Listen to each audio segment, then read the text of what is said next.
Urban FM 104.5. Urban FM 104.5. 104.5 Urban FM, la station urbaine. On est avec Samantha. Samantha, bonjour. Bonjour. Comment tu vas ce matin? Ça va bien. Il y a la forme. Merci. Ça Et va la nouvelle année. Vous aussi. Oh, ça s'annonce bien. Hein? Ah bon, comment ça? Elle sera percutante cette année. Après, on va te lancer les 15 ans. Non. Attends, là, c'est jamais de la vie. Oh, Ah, d'accord. jamais on te dit que l'année, là, c'est notre année. Ah bon, hein? Bien sûr. Alors, comment tu vas? Comment tu as démarré la nouvelle année 2022? Elle a bien commencé et on espère que ça va se terminer comme ça. Hein. J'espère que vous ici, ça va, c'est la forme. Il n'y a pas de souci. Voilà. On est des soldats. C'est clair. La force du soldat, c'est le mental. C'est clair. Tu entends, non, René Rue? Oui, le grand soldat. Oui, je suis un grand soldat. On fait tout pour ne pas tomber au combat, c'est Voilà, ça. on fait tout pour ne pas C'est le tomber. soldat de la fraîche. Alors, on parle de quoi ce matin? Alors, on va parler des maladies psychosomatiques aujourd'hui. Psychosomatique. Bien sûr. Ça veut dire quoi? Ça veut simplement dire que ce sont des maladies que l'esprit inflige au corps. Donc, lorsqu'un conflit n'arrive pas à être résolu, un conflit d'ordre psychique n'arrive pas à être résolu, il se matérialise sur le corps. Donc, c'est le corps qui en souffre et la personne qui subit ce conflit-là peut relever certains symptômes. Mais quand tu parles d'esprit, nous, il y a beaucoup qui peuvent voir le côté spirituel. Hein. Non, Est-ce que ça pas le prend en côté compte? spirituel comme tu dis. Parce que quand on dit psycho, c'est la pensée, c'est le psychisme. Et quand on parle de soma, c'est le corps. Donc, les effets du psychisme qui se manifestent sur le corps. On peut, par exemple, avoir la perte des cheveux. J'espère que tu me suis, tu comprends? On te suit toujours. D'accord. On te suit toujours. Donc on a la perte des cheveux. Oui, on peut avoir la perte des cheveux, on peut avoir des éruptions cutanées, on peut avoir de l'asthme, on peut avoir de l'hypertension. Il y a autant de pathologies mentales, d'ordre psychique qui se matérialisent sur le corps. Et c'est à partir de ces symptômes-là qu'on peut s'apercevoir qu'on est malade. Effectivement, lorsque tu présentes certains symptômes, c'est-à-dire que ça ne va pas, tu te rends dans une structure hospitalière parce que tu as relevé certains mécanismes qui ne vont pas avec toi. Donc, tu vas pour te faire traiter. Et lorsque tu arrives chez le médecin, il te fait une batterie d'examens et il te dit, madame, je ne trouve rien. Vous allez bien. Mais comment je vais bien, étant donné que je souffre, je ne ressens pas mon corps. Je relève ce symptôme-là, je relève ça.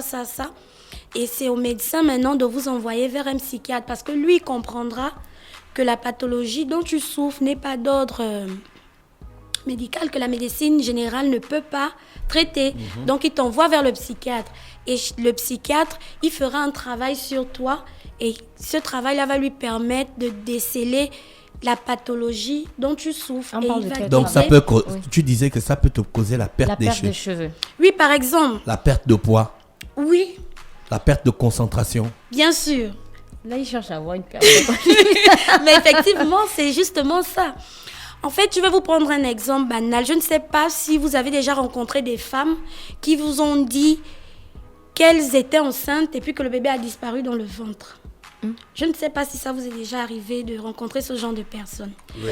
Simplement parce que la personne était en souffrance psychologique. Ah. Étant donné qu'elle était en souffrance, cette souffrance, le conflit n'a pas pu être résolu psychologiquement. Donc, ça s'est matérialisé sur le corps. Donc, elle a constaté que le ventre prenait légèrement du volume.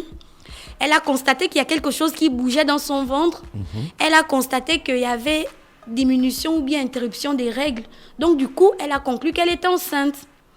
Et puis, de manière inconsciente, elle a peut-être fait un travail sur elle ou bien elle a été assistée par certaines personnes. Et puis, avec le temps, elle a commencé à aller mieux. Et puis, elle dit que l'enfant a disparu dans le ventre. Parce que pour elle, elle est convaincue qu'elle est enceinte. Mais elle ne l'était pas. C'est juste parce que l'esprit a somatisé sa souffrance. Oui, mais là, est-ce qu'on ne peut pas confondre ça aussi parfois avec le stress? Le stress peut me faire Justement, perdre les cheveux ou encore le poids. Est-ce que je suis forcément malade? En fait, est-ce que je suis de la maladie psychosomatique? Dans le cas des maladies psychosomatiques, le stress intervient beaucoup. Pourquoi? Parce que lorsqu'on a le stress, on a chamboulement dans la pensée. Lorsque vous êtes stressé, vous avez du mal à être concentré. Lorsqu'on n'est pas concentré, ça aboutit à plusieurs mécanismes que forcément le corps ne peut pas contrôler, vu que c'est le corps qui subit la souffrance.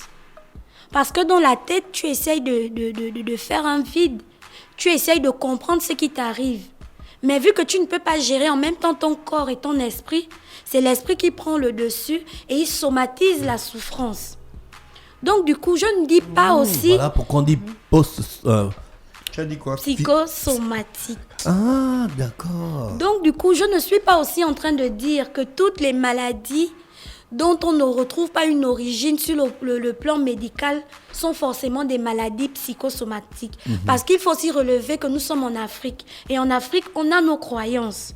On a la sorcellerie qui intervient, etc., etc. Mais s'il faut expliquer les choses scientifiquement, là, on parle de maladies psychosomatiques parce que la science dit que lorsque l'esprit est en souffrance, lui-même, il développe des mécanismes pour se protéger. Donc, il renvoie cette souffrance-là sur le corps. Ça, c'est scientifiquement parlant.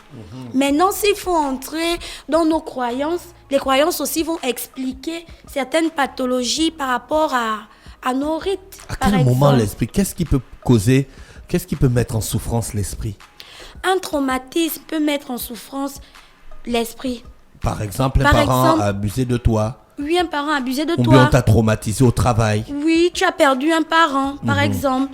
Et il y a des personnes, si tu perds ton papa aujourd'hui, et tu étais en bas âge, ou même si tu étais déjà adulte, mais que tu n'as pas eu le temps de fixer les marques de l'amour de ton père dans ta vie.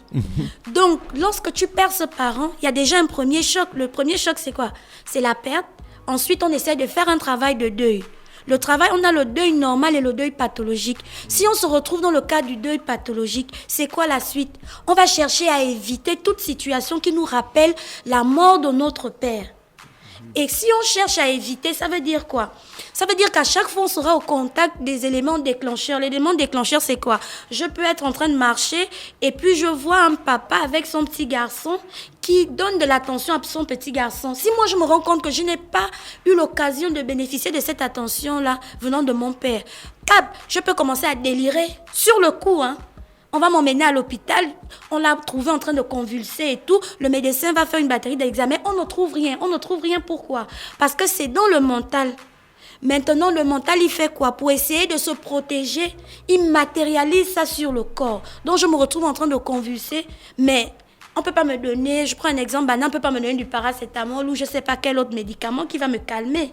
On va me donner des psychotropes ou bien, vous voyez, j'aurais besoin d'une thérapie, mais c'est le médecin qui saura que là, moi, je ne peux pas gérer ce problème. Mais ce n'est pas tous les médecins qui conduisent vers un psychologue. Je ne dirais pas que tous les médecins ne conduisent pas vers les psychologues parce que nous ne sommes pas dans ces structures hospitalières pour savoir comment est-ce qu'ils fonctionnent. Mais ce que je peux vous dire, c'est que lorsqu'ils font leurs études de médecine, ils ont un code. Il y a l'éthique qu'ils doivent respecter.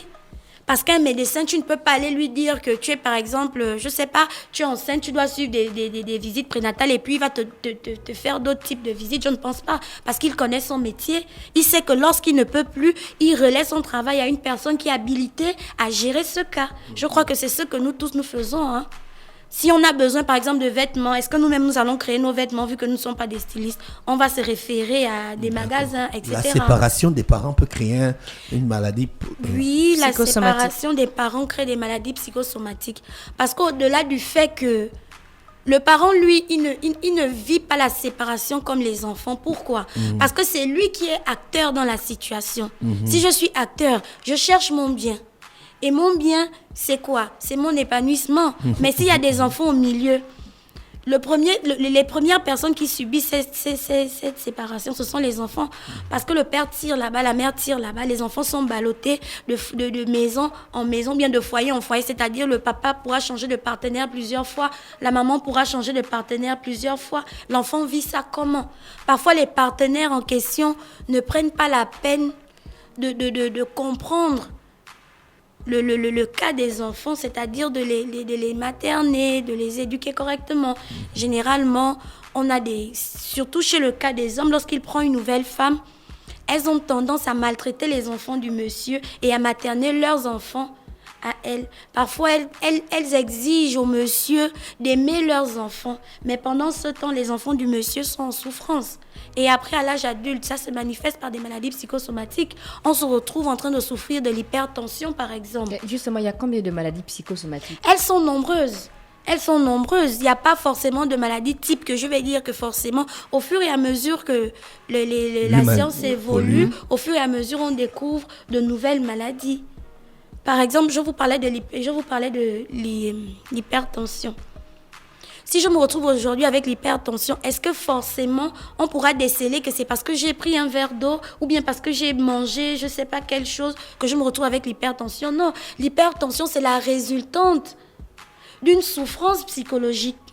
Le mal d'estomac, par exemple aujourd'hui, vous allez entendre à gauche et à droite que lorsqu'on a mal à l'estomac, c'est parce qu'on pense beaucoup. Vous avez déjà entendu ça? On pense beaucoup, pourquoi? C'est parce que Donc, la je pense pensée... beaucoup. Oui, la pensée... C'est-à-dire que tout ça, c'est généreux. Elle me fait souffrir. Donc, tu vois, si tu souffres du mal d'estomac, ça veut dire que tu as un conflit dans la tête que tu n'arrives pas à résoudre. Et l'esprit, vu qu'il veut se protéger, il matérialise ça sur ton estomac. Est-ce que ça veut dire que quand on parle de maladies psychosomatiques, c'est à partir d'un certain âge? Non. Il n'y a pas d'âge précis. Tout le monde est éligible à souffrir des maladies psychosomatiques. Autant un enfant, autant un adulte, autant une vieille personne. Ça ne se manifeste pas de la même façon. Voilà, ça ne se manifeste pas de la même façon chez tout le monde. On parlait tout à l'heure là du mal d'estomac. Si ça se manifeste en mal d'estomac chez moi, chez toi, ça peut se manifester en eczéma. Chez une autre personne, ça peut se manifester en perte des cheveux. Chez une autre personne, ça peut se manifester en hypertension. Chez une autre personne, ça peut se manifester en trouble du langage. Ça peut se manifester en trouble du comportement. Autant de classifications. C'est pas tant un type spécifique adapté à certains types de personnes, non. Mais c'est en fonction de comment ton esprit ressent la souffrance qu'il choisit lui-même une partie du corps qui va manifester cette souffrance-là. Et toi, quand tu parlais de traitement, en fait, qu'est-ce que tu dis? En fait, comment tu arrives à décider d'abord quelqu'un qui est malade et après, qu'est-ce que tu conseilles à cette personne? Alors, c'est comme je l'ai dit, lorsqu'on va voir le médecin généraliste, d'accord? Le médecin généraliste, il estime que la pathologie dont tu souffres n'est pas... il ne peut pas la gérer, en fait. Donc, il te réfère à un psychiatre. Le psychiatre, il va travailler avec toi en faisant quoi? Il va utiliser des méthodes psychanalytiques. Par exemple, comme l'hypnose. La cuillère. Pourquoi? Non, je parle de l'hypnose. Ça, tu trouves les trucs des films. Donc, du coup, qu'est-ce qu'on fait? Il va adapter une méthode sur toi. Il va essayer de rechercher dans ton rêve l'origine de la pathologie dont tu souffres. Mais dans le rêve, la fraîche, c'est pas les histoires de la cuillère. Pas forcément. Quand on parle d'hypnose, il y a plusieurs méthodes, il y a plusieurs techniques en fait. Ça dépend maintenant du psychiatre. C'est lui qui se sent à l'aise dans X ou Y méthode et il applique sur toi en fonction aussi du degré de la pathologie que tu as. Parce qu'on n'applique pas toutes les méthodes à toutes les pathologies. Il y a des méthodes spécifiques à certaines pathologies. Alors, tu pourras aller chez le psychologue. Le psychologue, il va utiliser quoi? Il va utiliser des thérapies de soutien pour t'aider déjà à accepter, à identifier l'angoisse. Lorsqu'on identifie l'angoisse, on trouve des solutions par rapport à cette angoisse-là.